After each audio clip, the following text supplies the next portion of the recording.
Okay, so greetings. Today we're going to look at the question of external pressure on South Africa and on apartheid and on the National Party during the period 1974 to 1983, and the extent to which external pressures actually weakened the National Party's control of South Africa.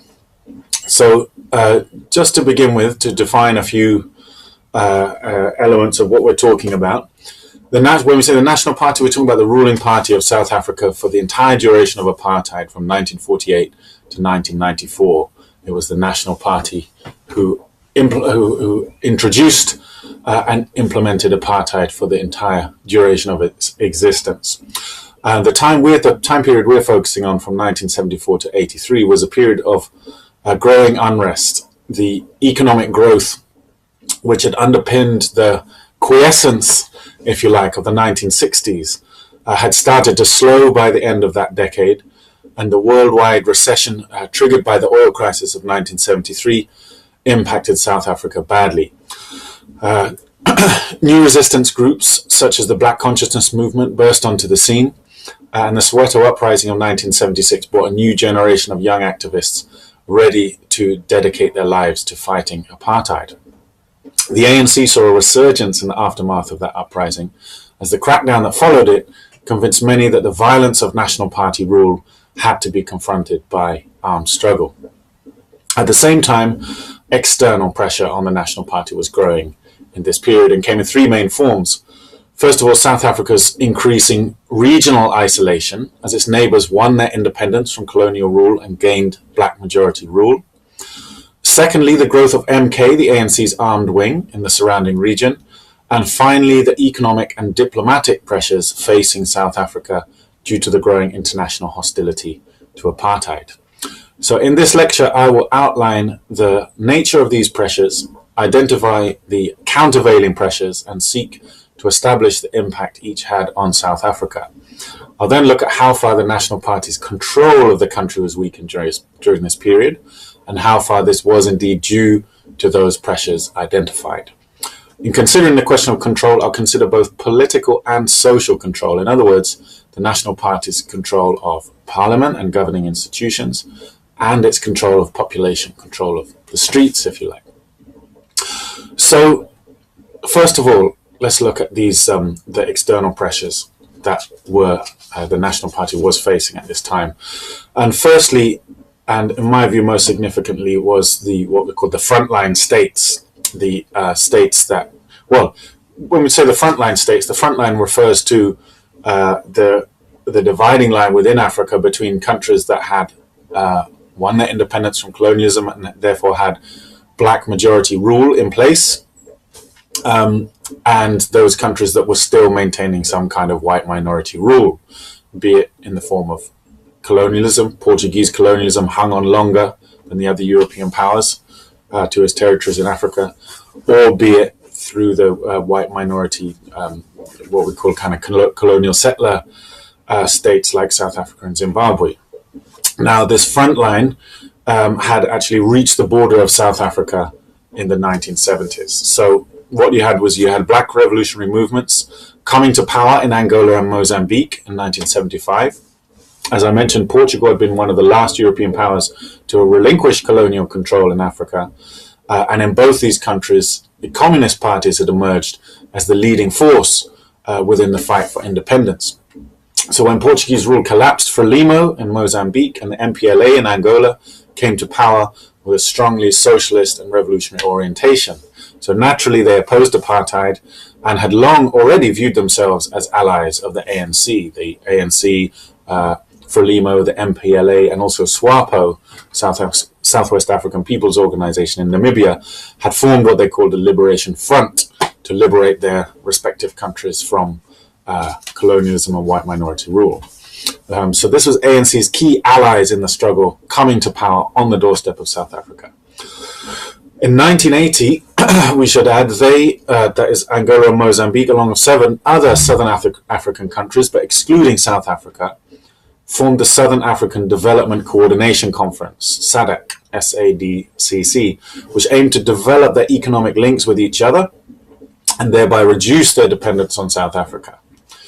Now, the victories of Frelimo and MPLA had both material and psychological consequences for the struggle in South Africa. On the material side, they supported the ANC through providing a base for the military camps, bases for the military camps of the MK, bases that is from which both to train new recruits and to launch attacks within South Africa.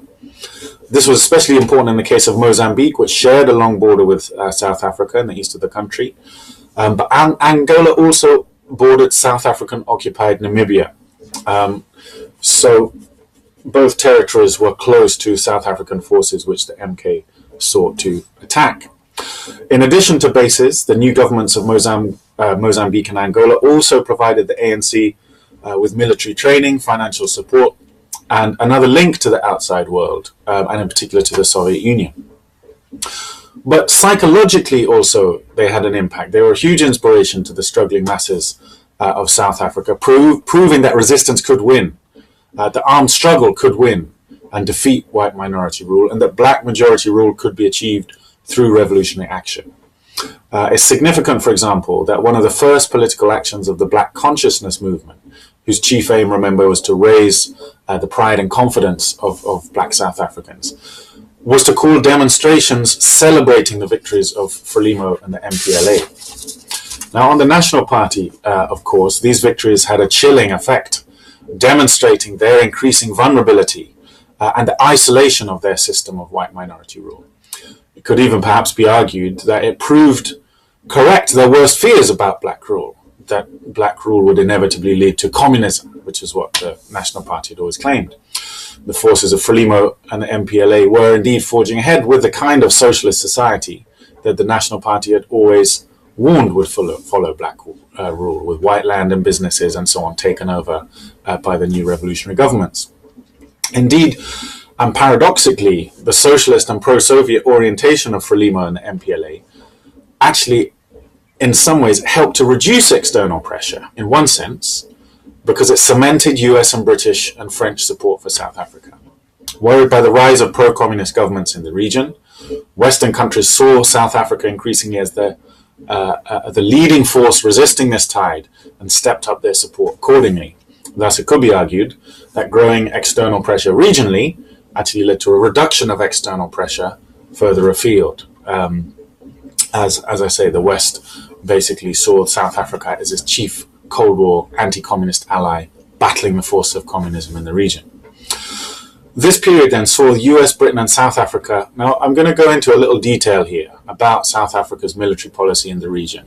It's not covered adequately, in my opinion, in your textbooks. The level of devastation is not really reflected, and I think it's important for you to know the impact of US, British, French, South African policy in the region. So this period saw US, Britain and South Africa working together to sabotage the development of these new socialist countries. They did this both with direct military attacks, with the South African Air Force regularly carrying out bombing raids on the social and economic infrastructure of Angola and Mozambique, but most significantly by supporting anti-government paramilitaries such as UNITA in Angola and RENAMO in Mozambique.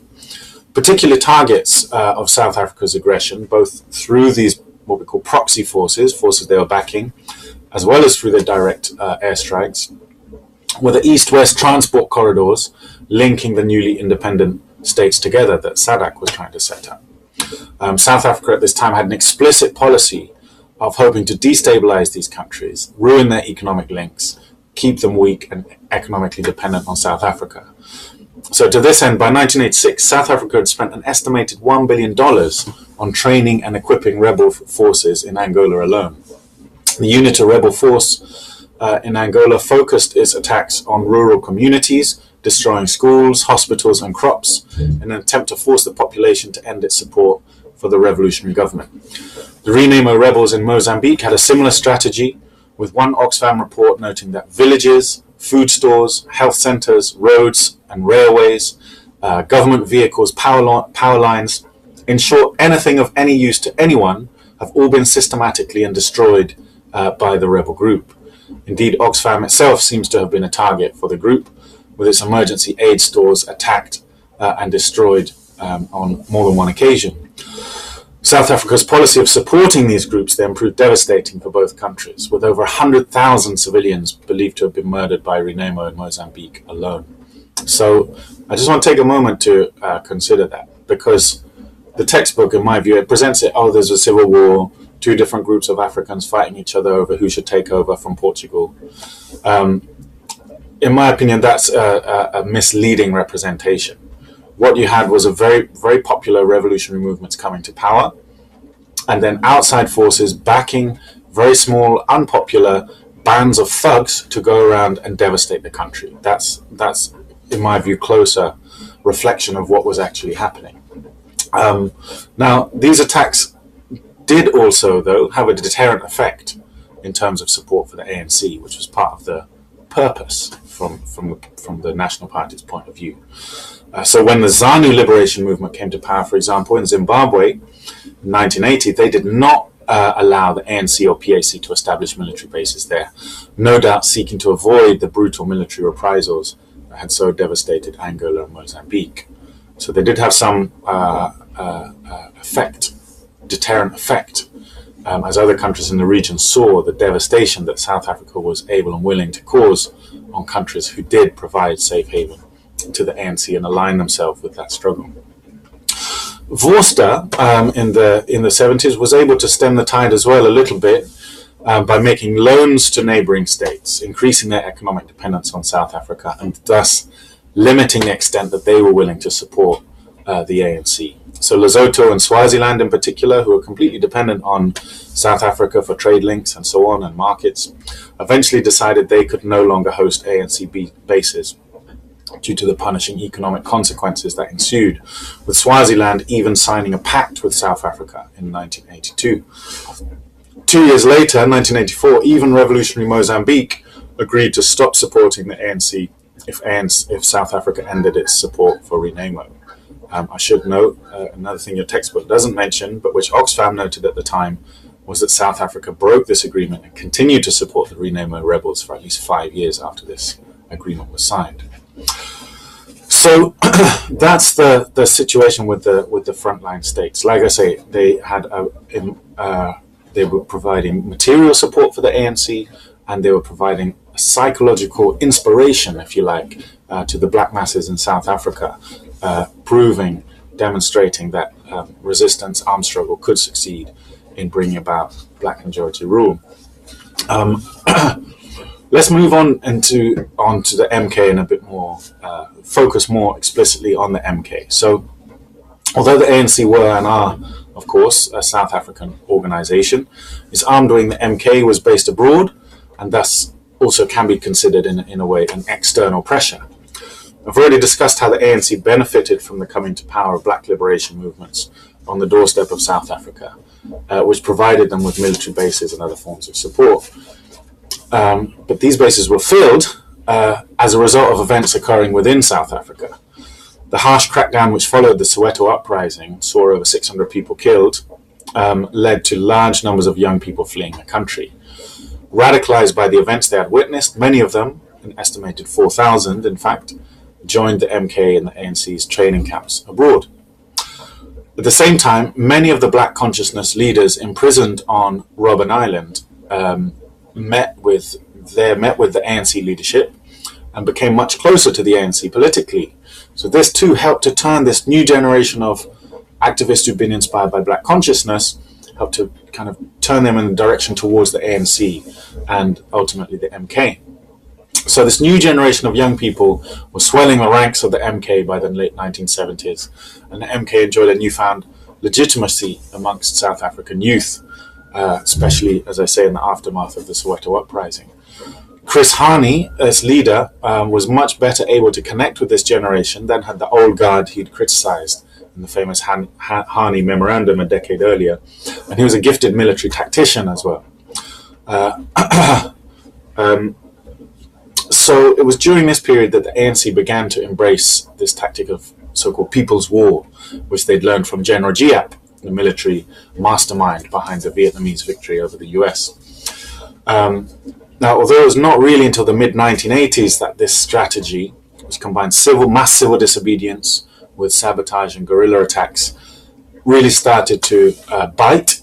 The seeds of it were sown from the late 1970s onwards. So the ANC was important, it was significant at this time, it was growing in terms of the numbers of fighters in its ranks, it was becoming more tactically and strategically focused, and the seeds, as I say, were really sown for the huge ramping up of pressure that was to occur in the 80s during this period. So thirdly and finally, the third form of external pressure I want to look at is the anti-apartheid movement internationally. So the anti-apartheid movement had been launched in the 1960s, and was close politically to the ANC. The aim of it, this was a campaign, and an international campaign. Its aim was to isolate South Africa diplomatically, culturally, and economically, by encouraging boycotts on all levels, from consumer boycotts of South African produce, to sporting boycotts, to government-level economic sanctions against the country. Now, while it had some success, this campaign, in terms of winning public support during this time, this support did not necessarily lead to much in the way of real pressure on the regime, I would argue. So the UN had banned weapons sales to South Africa since 1963, but of course it had no means to enforce this. The UN doesn't really have much in the way of enforcement mechanisms. And also, as an industrialized country, South Africa was perfectly capable of making its own weapons. The National Party heavily invested in weapons development, especially after this arms ban kicked in, and especially through the government-run arms manufacturer Arms Corps, which was very heavily funded by the government. And by 1982, it was able to produce 80% of its own weaponry. At the same time, it developed a close military relationship with Israel. Israel and Apartheid South Africa had a natural affinity with each other. Both viewed themselves as beleaguered bastions of Western civilization, holding it out against a tide of hostile natives, black or Arab extremists, as they viewed them, in a world which misunderstood them and victimized them for their valiant efforts.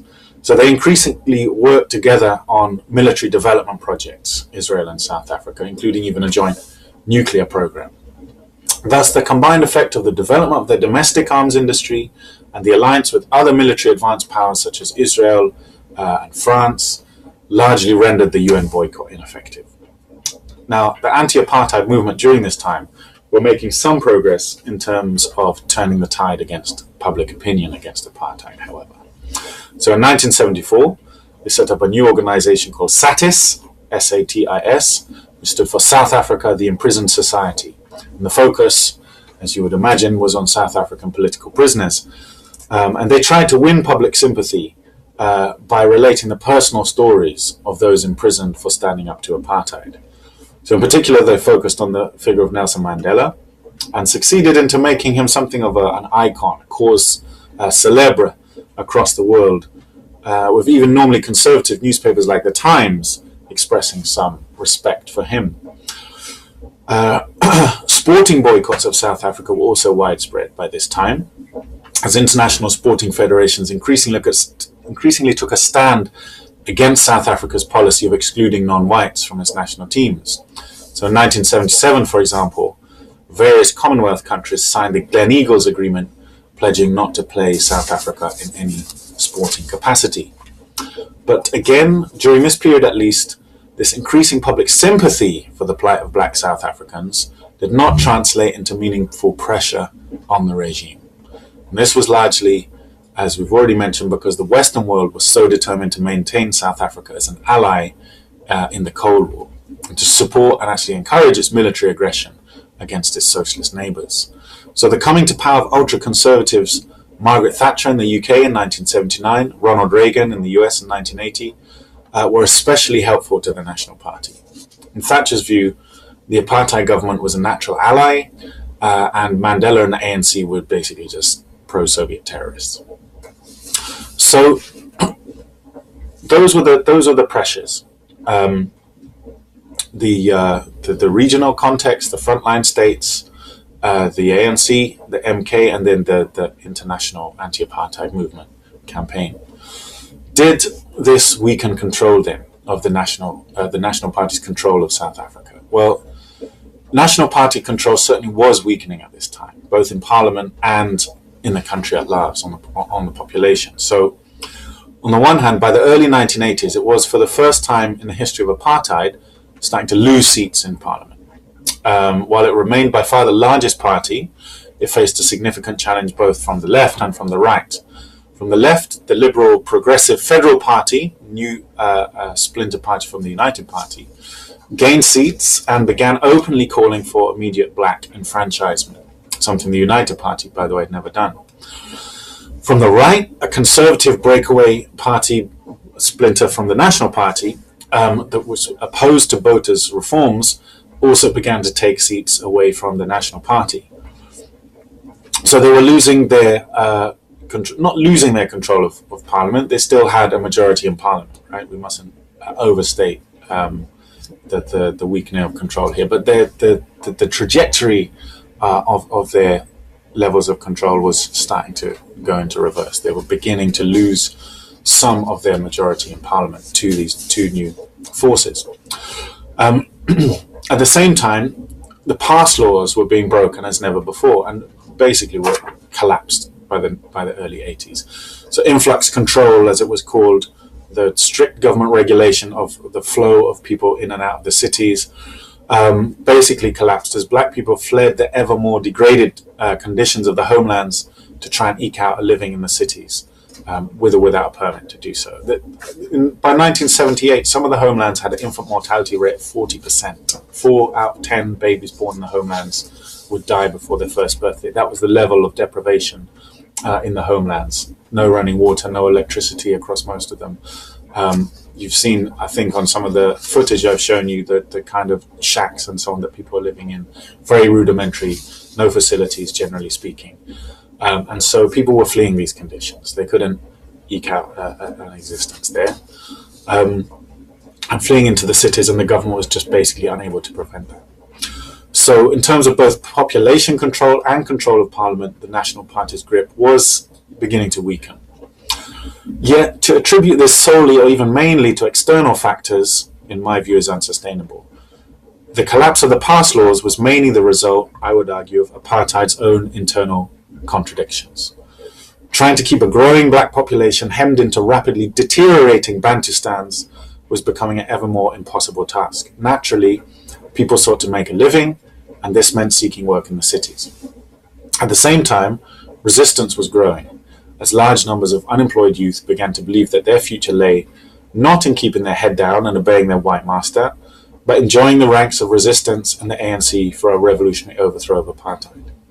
So this simultaneous collapse of population control and the growth of resistance led to a divisive political crisis within white society.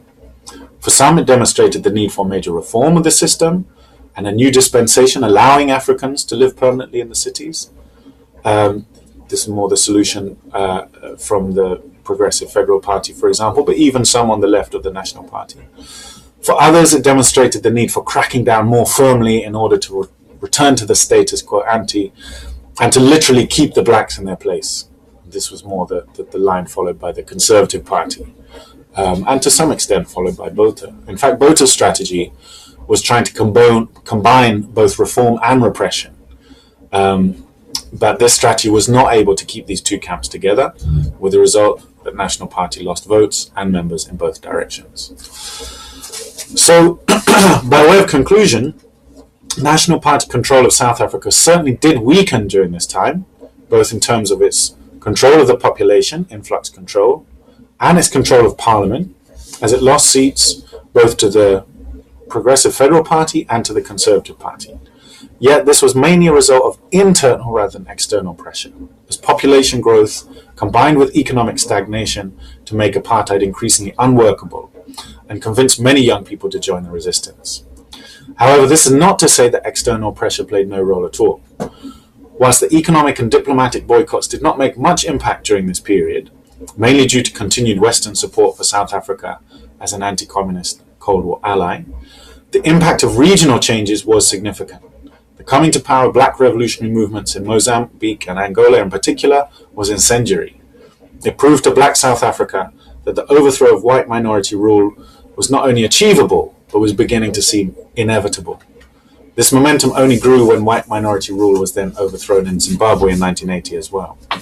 Not only did these new movements provide material support and military bases for the ANC, perhaps more importantly, the psychological impact of their success gave black South Africans hope that resistance could win.